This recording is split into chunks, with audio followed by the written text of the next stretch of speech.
Boa tarde a todos e todas. Hoje temos razão, inclusive, para dizer boa tarde.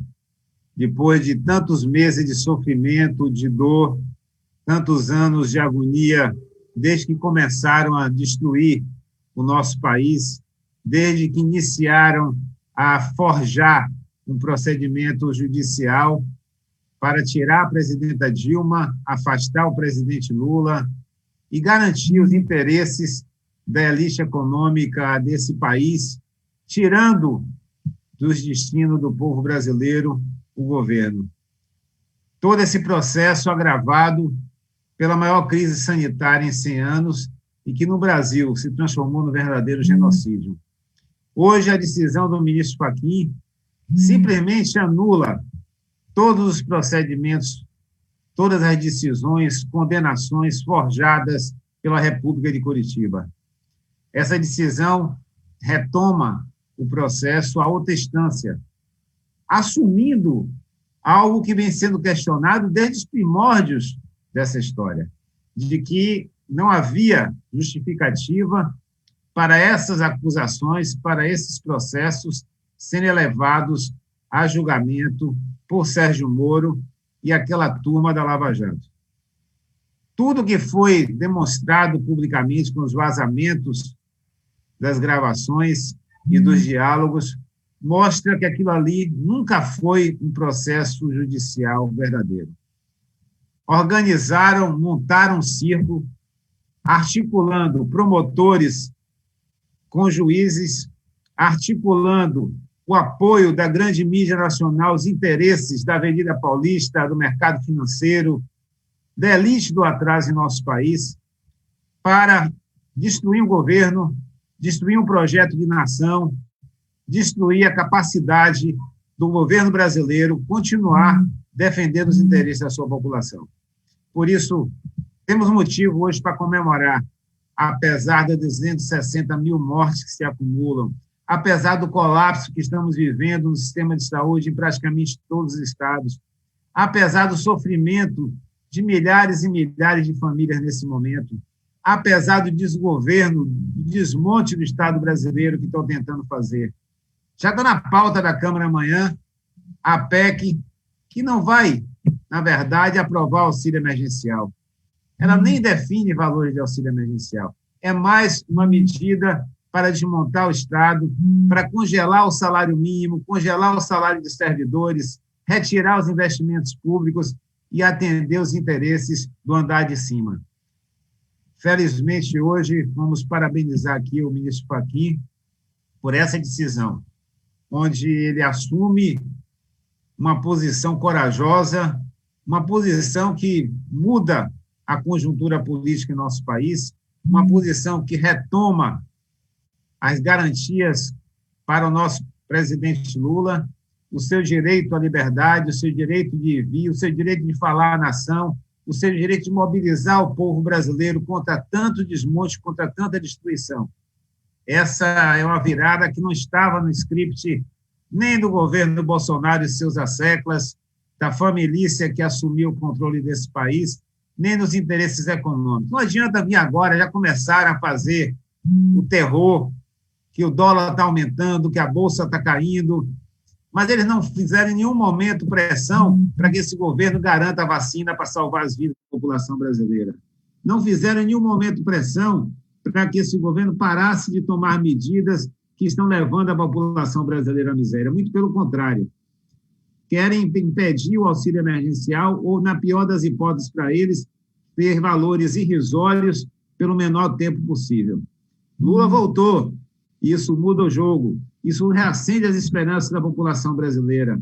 Isso faz com que a gente volte a acreditar na possibilidade de retomarmos aquele país que tinha crescimento econômico, que tinha garantia de emprego, que tinha investimentos públicos mobilizando a economia da sociedade brasileira, que ampliou as universidades, o acesso à educação, que viabilizou a criação de vários serviços de saúde, ampliando o nosso SUS, viabilizando o maior programa de vacinação do mundo, com investimentos no Butantan, na Fiocruz, no desenvolvimento da ciência e tecnologia no nosso país, na incorporação tecnológica, no pré-sal, na indústria naval, na indústria da construção civil, na capacidade de incorporação tecnológica em todas as áreas do nosso país.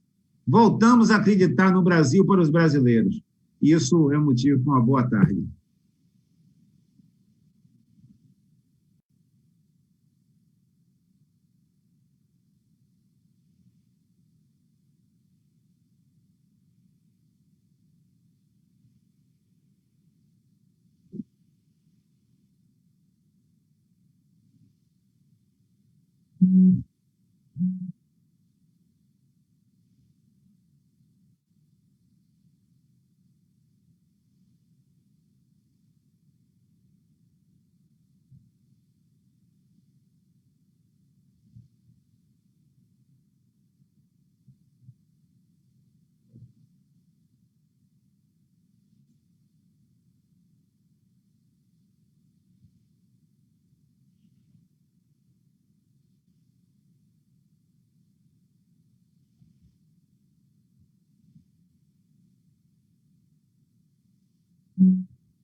Com certeza. A elite brasileira sempre apostou que o povo brasileiro não tem memória e é submisso, cordato, e que não se rebela e que não defende os seus interesses. Isso sempre foi no Brasil colônia, na escravidão, e continuou na República, e eles sempre apostaram nisso. Mas o povo brasileiro não é besta. O povo brasileiro, mais do que nunca, está sentindo na pele, com os aumentos do combustível, com o aumento do gasto com alimentação, com o desemprego, com o fim do programa Minha Casa Minha Vida, com a destruição de milhões de empregos em nosso país, quando acabaram com a Lava Jato, a indústria naval, a indústria da construção civil, a indústria pesada, quando acabaram os investimentos importantes que vinham sendo feitos no governo de Lula e Dilma na saúde e na educação. Já pensou que seria o enfrentamento dessa pandemia se a gente tivesse Lula ou a presidenta Dilma? Quando teve a epidemia do H1N1, quando teve a epidemia de influenza, o Brasil deu uma resposta primorosa. Nós vacinamos 80 milhões de brasileiros em apenas 3 meses. E agora o que a gente vê é morte, é o genocídio, é o sofrimento, é a miséria, é o desemprego. Se a população brasileira já dizia que queria votar em Lula, sabendo que ele estava condenado e sem os seus direitos políticos, imagine agora. Agora é que nós vamos virar o jogo, não tenha dúvida disso. E vamos continuar esse debate, Rafael. Daqui a pouco, 19 horas, quero saudar todos os companheiros e companheiras que estão nos acompanhando aqui nessa live e convidar para retomarmos esse debate, e o debate da pandemia, às 19 horas, com 3 convidados fantásticos que vão nos brindar nesse debate.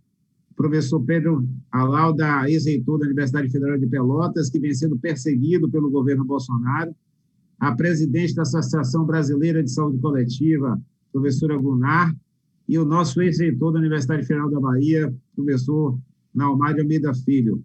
3 renomados, dos mais renomados epidemiologistas no Brasil, que vão dar para a gente um balanço da pandemia e um balanço da situação de enfrentamento em nosso país. Claro que agora essa live vai ficar ainda mais recheada da nova conjuntura política, das novas esperanças, e nós vamos fazer não só o balanço do genocídio e da destruição, mas com certeza vamos também requentar as nossas esperanças de virar esse jogo. Um grande abraço a todos, vamos à luta, Lula livre, Lula presidente.